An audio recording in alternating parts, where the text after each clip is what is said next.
నమస్తే అండి. రాధామురళి ఛానల్కి స్వాగతం అండి. ఓం శ్రీ మహాగణాధిపతియే నమః. శ్రీ గురుభ్యో నమః.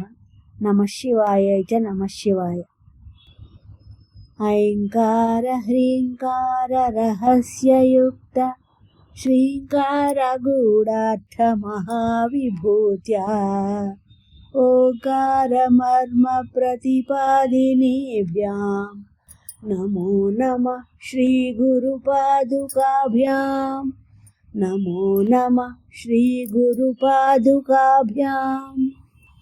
శివానందలహరి 56వ శ్లోకం అండి.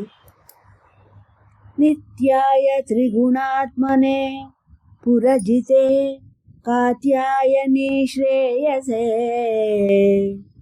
సత్యాయాది కుటుంబినే మునిమన ప్రత్యక్ష చిన్మూర్తయే మాయా సృష్ట జగత్రయాయ సకలాంనాయాంత సంచారిణే సాయం తాండవ సంభ్రమాయ జటినే సేయం నతిశంభవే.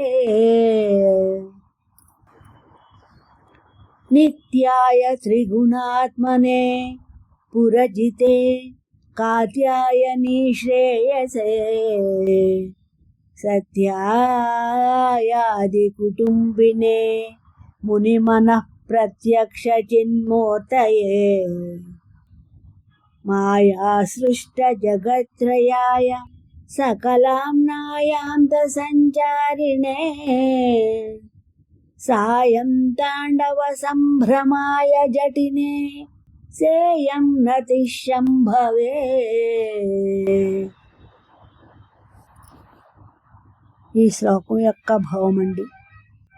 శాశ్వతమైన వాడు, త్రిగుణ స్వరూపుడు, పురత్రయాన్ని జయించినవాడు, కాత్యాయని దేవికి శుభాలు చేకూర్చేవాడు, సత్యమూర్తియు, ఆది కుటుంబియు, మునుల మనస్సులను సాక్షాత్కరించినట్టు జ్ఞానమూర్తియు, మాయతో లోకత్రయాన్ని సృజించేవాడు, ఉపనిషత్తులన్నిటి యందు సంచరించేవాడు, సాయం సంధ్య వేళలో తాండవం చెయ్యాలన్న అభిలాష కలవాడును, జడలను ధరించేవాడు అయిన శంభుదేవునికి ఇదే ప్రణమిల్లుతున్నాను.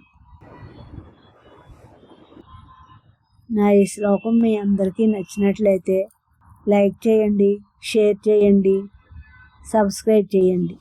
మీ రాధ.